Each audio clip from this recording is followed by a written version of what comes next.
3월 31일 뉴스 속보 시작하겠습니다. 꼭 챙겨야 될 뉴스가 여러 가지여서 간략하게 짚어보고 넘어가겠습니다. 먼저 출발은 이재명입니다. 이재명이 오늘 국무회의를 열고 국무회의에서 결정을 했습니다.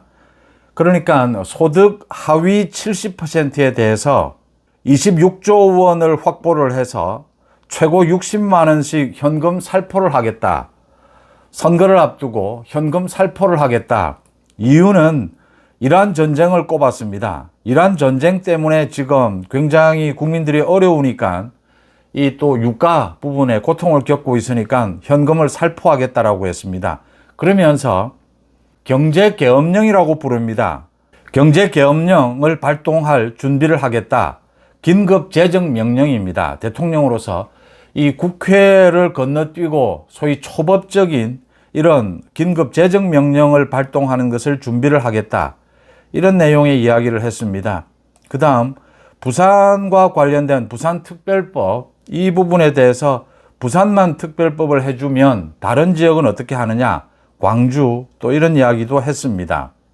이재명이 또 민주당이 추진한 이 검찰개혁과 관련해서 지금 공소청법도 있고 중수청도 있고 경찰도 있고 이 수사가 이렇게 난잡하게 되어 있으면 이게 나중에 어떻게 정리가 될 수가 있느냐, 오히려 이 도둑놈을 못 잡을 수 있다.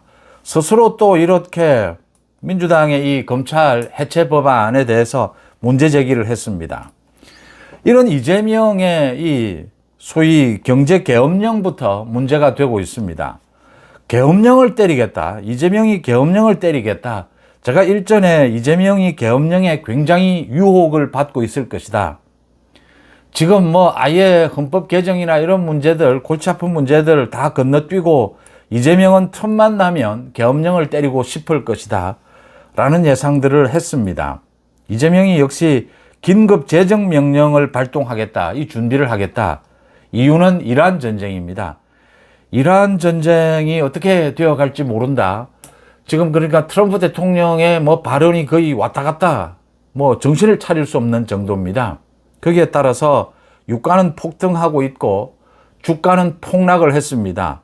환율은 1,530원을 넘어섰습니다. 엄청난 위기죠. 이 위기에 긴급재정명령을 발동하겠다. 문제는 긴급재정명령은 국회의 소집을 기다릴 여유가 없을 때 거의 위기 상황, 전시 상황일 때 이렇게 긴급재정명령을 발동하도록 우리 헌법에 이렇게 되어 있습니다. 그런데 이재명 입에서 갑자기 긴급재정명령, 경제계엄령 발동 이 이야기가 터져 나왔습니다.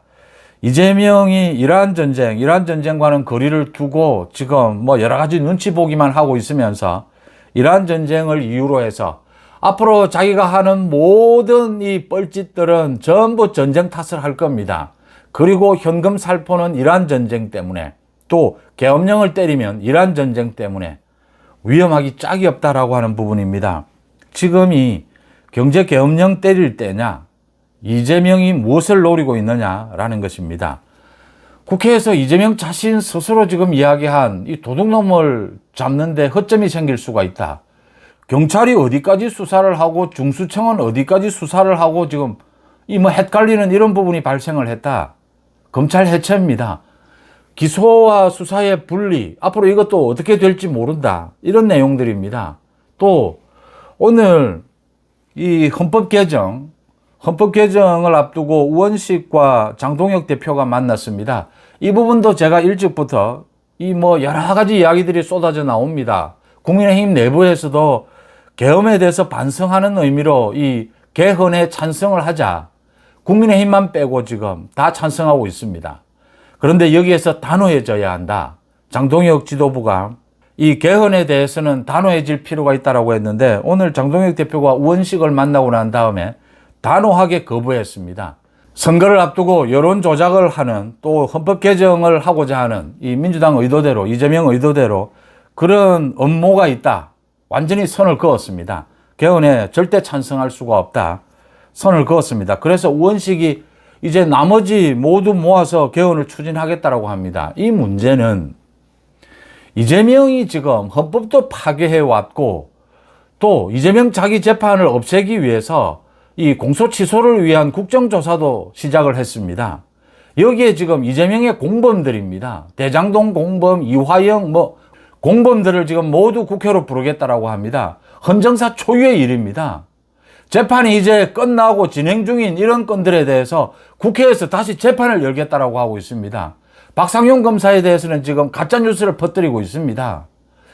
변호사가 재판 거래, 형량 거래를 해놓고선 이걸 박상용 검사에게 뒤집어 씌우고 있습니다. 녹취록을 부분 짜깁기를 해서 헌법 파괴입니다. 그래서 제가 이 장동혁 대표가 오늘 개헌에 대해서 분명히 선을 그은 것, 이게 절차상 문제가 있습니다. 헌법에 뭘 바꾸자라는 내용도 전혀 연구되고 합의된 것이 없이 그냥 헌법 개정을 합의를 하자 이 이야기입니다. 헌법에 뭘 바꾸겠다라는 내용이 없습니다. 그냥 개헌 발동을 까다롭게 하자 이런 내용들입니다. 지방 분권도 넣을 수 있으면 넣고 헌법 개정에 물꼬를 트자, 지방선거를 앞두고 여론 조작하자 이 이야기입니다. 이걸 국민의힘이 여기에 말려들어서는 안 된다. 지금 이재명은 헌법 파괴입니다.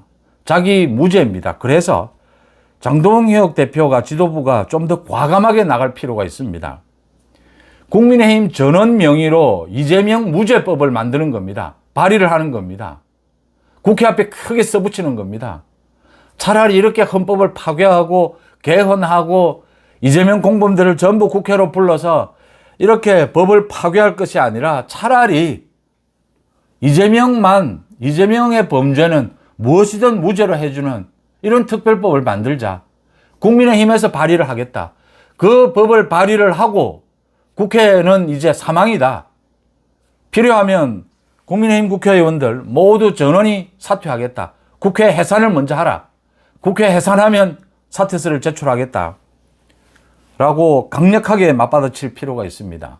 이재명은 틈만 나면 계엄을 노립니다. 헌법 개정을 노리고 있습니다. 이재명이 26조를 편성을 해서 또 이란 전쟁이 핑계입니다. 편성을 해서 자기가 지금 경제를 엉망으로 망쳐놓고서는 주가 폭락, 환율은 1,530원을 넘었습니다.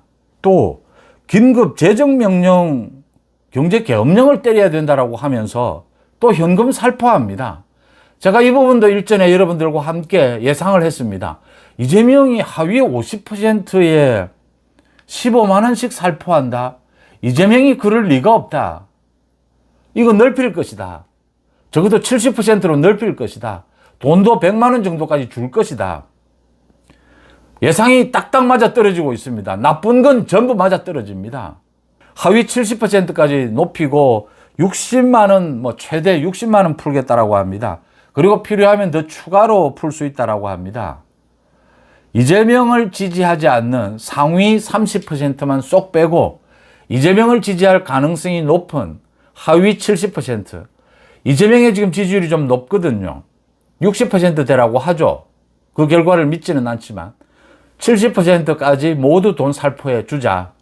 이재명을 지지하지 않을 것으로 보이는 상위 30%는 쏙 빼자. 이것도 마찬가지입니다. 지금 이렇게 헌법을 이재명 무죄로 만들기 위해서 헌법을 파괴할 것이 아니라 아예 이재명 무죄법을 만들자는 겁니다. 그러면 헌법은 지킬 수 있지 않습니까? 그 부분만 훼손이 될 뿐. 이 지방선거를 앞두고 돈 살포하는 것도 마찬가지입니다. 이렇게 50% 주느냐, 70% 주느냐, 15만 원씩 주느냐, 60만 원 주느냐, 100만 원 줄 거냐 이러지 말고 이재명을 지지하는, 이재명을 찍겠다라고 하는 유권자만 돈을 살펴하는 겁니다. 국민의힘을 찍겠다라고 하는 유권자는 빼고 민주당을 찍겠다라고 하는 유권자만, 동의하는 유권자에게만 100만 원씩, 200만 원씩 주면 됩니다. 간단하지 않습니까? 명료하지 않습니까? 좀 미쳐 돌아가고 있다. 이재명이 제정신이 아니다. 지금 환율, 주가, 유가 모든 것이 무너지고 있습니다. 이런 상태에서 이재명이 미쳐 돌아가고 있다라고 지적을 하지 않을 수가 없습니다. 이 부분 먼저 지적을 하고 이 민주당의 서울시장 후보 정원호 부분 이야기 말씀을 드리겠습니다. 이정현 공천관리위원장이 사퇴를 했습니다. 뭐 혼자 사퇴한 것이 아니고 공천관리위원들 모두 사퇴를 했습니다. 이제 전체적으로 지방선거 후보들 공천이 마무리된 게 아니냐라는 건데, 사실은 뭐 대구 지역은 뒤집어졌습니다. 지금 대구 지역의 컷오프 주호영, 이진숙이 반발하고 있고, 오늘 리얼미터의 여론조사가 폭탄이었습니다. 민주당의 김부겸이 49%가 나오고, 국민의힘에서는 가장 유력하다는 추경호가 15%대였습니다. 국민의힘의 6명의 후보 모두를 모아도 36%였다. 이 뭐 책임을 져야 되는 부분입니다. 문제는 이정현이 이 광주 전남 이 시장 선거에 나설 것이기 때문에 공천관리위원회를 이제 정리는 하긴 해야 됩니다. 그런데 이것보다는 뭐 책임을 지는 성격입니다. 또 이제 오늘 오전에 제가 말씀을 드렸는데, 그 국회의원 재보궐선거를 위한 공천관리위원회도 구성을 해야 됩니다. 이건 거의 전략공천이기 때문에 당 지도부, 장동혁 지도부의 결정입니다. 또 이정현 공천관리위원회에서 한 이 컷오프를 비롯해서 대구 지역입니다. 이 뒷수습도 결국은 장동혁 지도부의 몫입니다. 그래서 뭐 이정현도 출마를 해야 되니까 겸사겸사 마무리를 일찍 한 것입니다. 이정현 공천관리위원회가 이제 해산을 했다라는 게 중요한 것이 아니고, 지금 대구 지역을 어떻게 할 것이냐. 이 국민의힘으로서는 가장 우군인, 믿을 수 있었던 대구가 무너지고 있다. 이 이유는 대구 시민들의 분노의 폭발입니다. 이 이유는 이번 공천 과정에서의 뭐 컷오프도 있을 테고, 전체적으로 지금 국민의힘이 잘못하고 있는 부분, 이런 것들이 겹쳤을 겁니다. 이걸 어떻게 해결해야 되느냐. 지금 아마 조금 있다가 장동혁과 이 주호영이 만난다라고 합니다. 주호영에 대한 이 가처분 신청, 이 재판 결과도 곧 나오게 될 겁니다. 이진숙도 지금 반발을 하고 있습니다. 이런 상황에서 어떻게 해야 되느냐. 컷오프는 뭐 말씀드린 대로 정무적인 판단입니다. 또 공천 개혁도 필요합니다.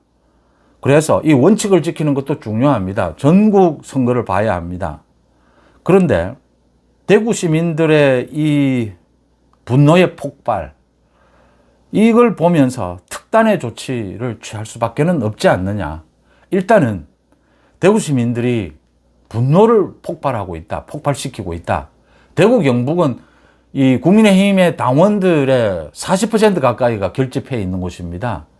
지금 대구 시민들, 대구의 당원들이 일단 잘못했다. 뭐 원인은 여러 가지가 있겠지만 이번 공천부터 시작해서 국민의힘이 잘못했다 라고 하고 있는 것입니다. 꾸짖고 있는 것입니다. 여기에서 반성부터 사과부터 해야 되는 것이 순서 아니겠느냐. 전국 지방선거를 놓고 공천 컷오프의 뭐 기준, 객관적 기준 뭐 이런 것들을 이걸 지켜가는 것도 소중한 거지만, 그 이전에 지금 대구 시민, 대구 당원들의 감정이 폭발했다. 불신이 폭발했다. 이거 수습하는 것이 먼저다. 그래서 이 완전히 원점으로 되돌리는 것이 방법이 아니겠느냐. 특단의 조치입니다. 말 그대로. 후퇴입니다. 그래도 일단은 대구 시민들에게 국민의힘 지도부가 사죄부터 하는 것이 순서 아니겠느냐. 예의 아니겠느냐. 라는 생각을 합니다. 장동혁 대표가 결단을 내려야 하지 않겠느냐 이렇게 보입니다. 대구 시민, 대구 당원들이 원하는 대로 지금은 할 수밖에 없지 않느냐. 그래서 뭐 또 다른 지역에서 나오는 불만, 객관적인 기준 이런 데 대한 불만, 이건 이것대로 또 해결하는 방법을 찾는 특단의 조치를 해야 하지 않겠느냐 이렇게 생각이 됩니다. 참 주호영과 이진숙이 무소속으로 출마하겠다. 빨간색도 입지 않고 흰 옷을 입고 지금 뛰고 있다라는 부분, 이 부분에 대해서도 제가 오세훈도 빨간색을 못 입겠다. 흰 옷을 입어야겠다. 장동혁 지도부와는 완전히 다른 길을 가겠다. 여기에서 제가 서울시장 후보로 나서 있는 박수민 등에 대해서 왜 국민의힘의 후보면서 국민의힘에 문제가 있으면 그걸 개선해 나가야 하고, 장동혁 리더십에 문제가 있으면 그 부분을 개선해 나가는 것이 맞지, 이 선거를 2달 앞두고 지금 이런 식으로 오세훈식으로 뭐 유승민, 이정현 공천관리위원장의 퇴장에는 이 유승민 부분도 이 엇박자도 있었습니다. 결국은 뭐 유승민의 불출마를 존중하겠다라고 했는데 그러면 이제 답은 이 김문수밖에는 없습니다. 이 뭐 김문수 더 기분 나빠진 이런 상황이 됐습니다. 이것도 다음 달 5일까지 빨리 주소지를 이전해야 되기 때문에 빨리 결정을 해야 됩니다. 그러니까 경기도에 살고 있지 않는 후보의 경우에는 이런 엇박자들. 박수민 후보입니다. 서울시장.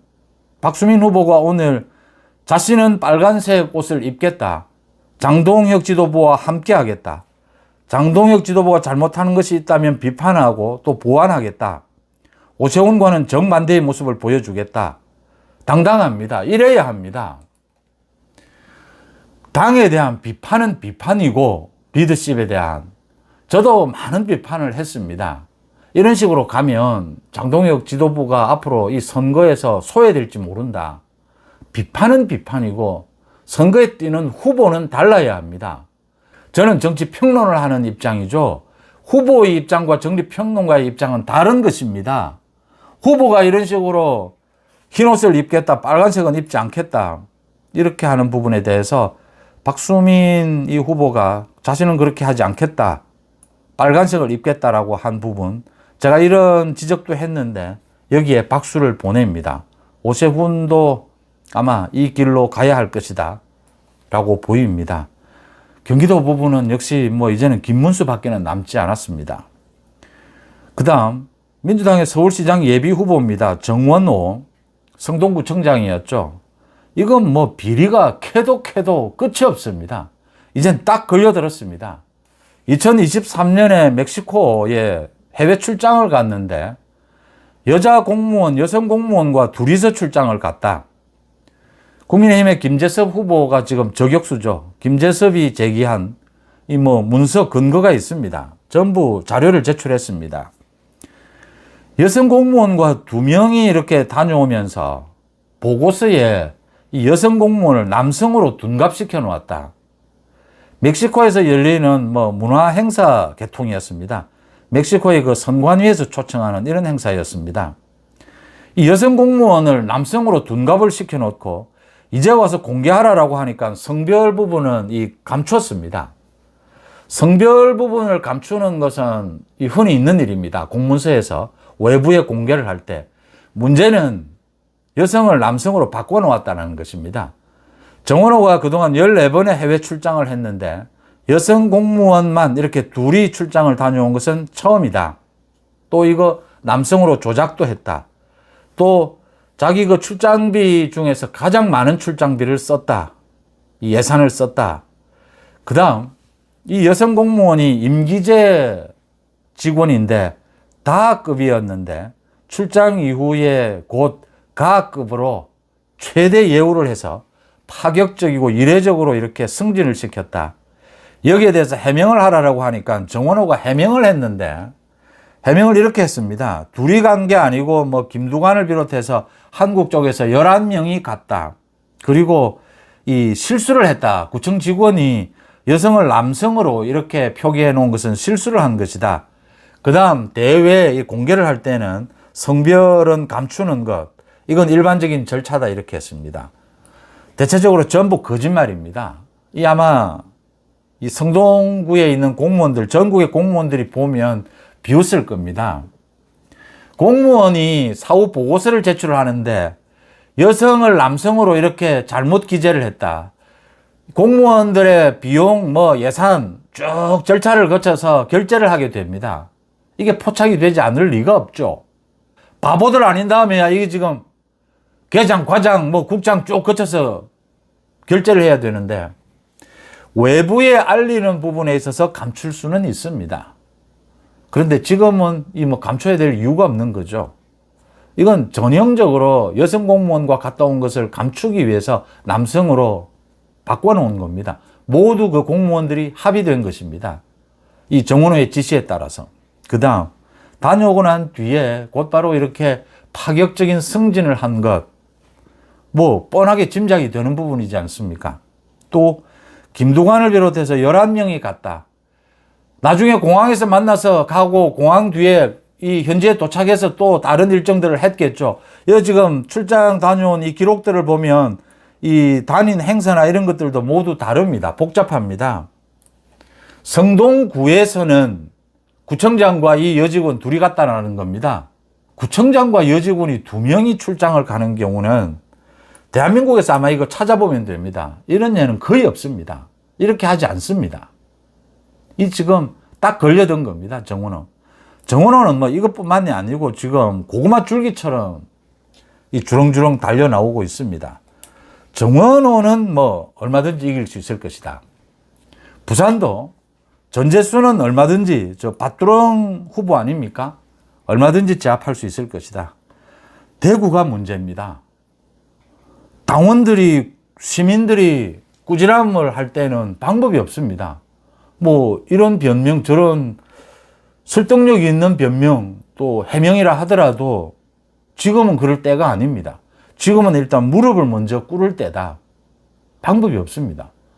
주호영, 뭐 이준석 경우는 각각 다르지만 이 시민들, 당원들이 꾸짖고 있습니다. 일단은 무릎을 꿇어야 하지 않겠느냐.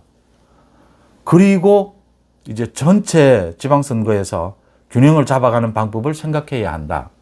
이제 남아있는 수습이나 그 국회의원 재보궐선거는 전략공천이기 때문에 모두 장동혁의 몫입니다. 이재명에 대해서는, 이 계엄령을 때리고 싶어하는 이 이재명에 대해서는 이재명 무죄법을 만들어주는 겁니다. 국민들 앞에서. 더 이상 파괴하지 말고 우리 사법체계를. 또 지방선거 앞두고 더 이상 전쟁 핑계대고 돈 살포 그만하고 뭐 이렇게 하위 저렇게 뭐 이렇게 갈라치기 하지 말고 깔끔하게 민주당 지지층만 돈 살포, 돈 주고 국민의힘은 돈 주지 않겠다. 깔끔하지 않습니까? 그리고 이렇게 하면 민주당을 지지하지 않는 대부분의 국민들 이 거부하는 겁니다. 받지 않겠다. 지금 뭐 아마 찌질하게 15만 원부터 지금 쭉 이렇게 60만 원까지 이렇게 나누게 될 겁니다. 받지 않겠다. 거부운동에 나서는 겁니다. 그리고 국회 해산을 요구하는 겁니다. 국회 해산 요구, 국회를 국민의힘 107명은 해산시켜버리는 겁니다. 그 이외에 이제 방법이 뭐가 있겠습니까? 이재명이 아무런 이유도 없이 지금 국회의 소집을 기다릴 여유가 없을 때입니까? 지금이 국회도 민주당이 장악하고 있습니다. 그런데 국회의 소집을 기다릴 여유가 없는 거의 전시 상태에 준하는 이런 경제 계엄령을 때리겠다라고 합니다. 이제 막 가겠다라는 겁니다. 지방선거, 이대로 지방선거에서 민주당이 이기게 되면, 이재명이 이기게 되면 어떤 일이 벌어지겠습니까? 헌법 뭐 개헌이고 뭐고 필요도 없습니다. 참 이재명이 제정신이 아니다라고 지적을 할 수밖에 없습니다.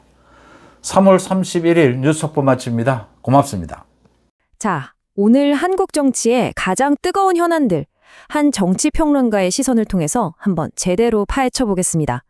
지금 정치권에서 대체 무슨 일이 벌어지고 있는지 그의 날카로운 분석을 따라가 보시죠. 이야기는 시작부터가 심상치 않습니다. 바로 이 표현인데요. 경제계엄령.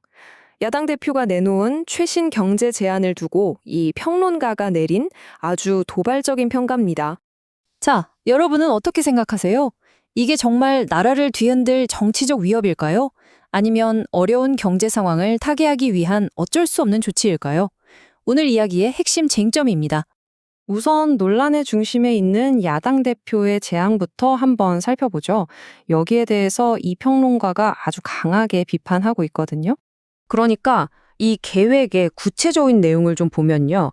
소득 하위 70% 국민들에게 1인당 최대 60만 원씩 총 26조 원을 풀자는 겁니다. 꽤 큰 규모죠. 이유는 이거예요. 지금 이란 이스라엘 전쟁이다, 유가가 오른다 해서 경제가 어려우니 국민들에게 직접 돈을 줘서 경기를 살리자는 거죠. 근데 문제는 이걸 어떻게 실행하느냐는 겁니다. 여기서 나온 카드가 바로 이 긴급 재정 명령이에요. 이건 쉽게 말해서 국회의 동의 없이 대통령이 직접 돈을 풀 수 있게 하는 아주 강력한 권한입니다. 바로 이 지점에서 평론가가 강하게 비판하는 겁니다. 생각해보세요. 긴급 재정명령이라는 건 말 그대로 국회를 10시간조차 없는 정말 비상시에만 쓰는 최후의 카드거든요. 근데 지금 국회는 어떻죠? 야당의 압도적인 다수잖아요. 마음만 먹으면 언제든지 법안을 통과시킬 수 있는 상황이라는 겁니다. 그런데도 이 카드를 쓰자고 하는 건 명백한 월권행위다. 이게 바로 평론가의 주장인 거죠. 자, 이야기는 여기서 끝나지 않습니다. 이번에는 여당 내부로 시선을 돌려볼게요. 평론가는 지금 여당인 국민의힘 내부 위기도 아주 심각하다고 지적합니다. 와, 이 여론조사 결과 좀 보세요. 지금 여당이 얼마나 심각한 상황인지 한눈에 보입니다. 여기가 어디냐면 여당의 심장부라고 불리는 대구거든요. 그런데 민주당 김부경 후보가 무려 49%? 거의 과반에 가까운 지지를 받았어요. 반면에 국민의힘 후보들은요, 유력 후보 6명을 다 합쳐도 36%밖에 안 되는 그야말로 충격적인 결과가 나온 겁니다. 그럼 왜 이런 결과가 나왔을까요? 평론가는 이걸 그냥 단순한 민심 이반으로 보지 않아요. 당 지도부가 결정한 공천, 바로 그 과정에 대한 대구 시민들의 분노가 그야말로 폭발한 거다. 이렇게 진단하고 있는 겁니다. 이런 내부 갈등이 이제는 그냥 물밑 싸움이 아니라 보시는 것처럼 겉으로 완전히 드러나고 있어요. 한쪽에서는 당의 결정에 반발하면서 나는 무소속이다 라는 의미로 하얀 옷을 입고 뛰고 있고요. 다른 한쪽에서는 우리는 당을 지켜야 한다면서 당의 상징색인 빨간 옷을 입고 맞불을 놓고 있는 그야말로 당이 두 쪽으로 쪼개진 모습이죠. 자, 이제 분석은 더 구체적인 곳으로 들어갑니다. 이번에는 서울시장 선거, 그중에서도 민주당의 한 유력 후보를 둘러싼 논란인데요. 평론가가 제기한 의혹들을 한번 살펴보겠습니다. 평론가가 제기하는 의혹은 크게 세 가지입니다. 2023년에 있었던 해외 출장에 관한 건데요. 첫째, 여성 부하 직원과 단둘이 멕시코로 출장에 갔다. 둘째, 출장 보고서에는 이 직원의 성별을 남성으로 허위 기재했다는 의혹. 그리고 셋째, 이 출장 직후에 해당 직원이 전례를 찾아보기 힘들 정도로 파격적인 승진을 했다는 겁니다. 물론 이런 의혹에 대해서 후보자 측의 공식적인 해명도 있었습니다. 내용을 요약하면 이건 실무 직원의 단순한 실수였다. 그리고 원래 외부로 나가는 공문서에는 개인정보 보호 차원에서 성별을 가리기도 한다는 겁니다. 그러니까 일반적인 절차였다는 거죠. 하지만 평론가는 이 해명을 새빨간 거짓말이라고 일축합니다. 왜냐하면 공무원 조직의 결제 라인이라는 게 있잖아요. 한두 명도 아니고 여러 단계를 거치는데 그 과정에서 성별이 잘못 기재된 걸 아무도 몰랐다는 게 말이 되냐는 거죠. 이건 상식적으로 불가능하다. 명백히 의도적인 은폐 시도였다. 이게 평론가의 주장입니다. 자, 이렇게 여당과 야당의 문제들을 차례로 짚어본 평론가는요, 이제 아주 파격적이고 어떻게 보면 좀 극단적인 결론을 내놓습니다. 이건 진짜 해결책이라기보다는 지금 상황이 얼마나 비상식적인지를 보여주기 위한 일종의 반어법 같은 건데요. 첫째, 이재명 대표가 헌법을 파괴하면서까지 자신을 구하려 드는데 차라리 그냥 이재명 무죄범을 만들어줘라. 그리고 둘째, 여기에 항의하는 의미로 여당 의원들 전원 사퇴해서 국회 해산을 요구해버리라는 겁니다. 정말 극단적이죠?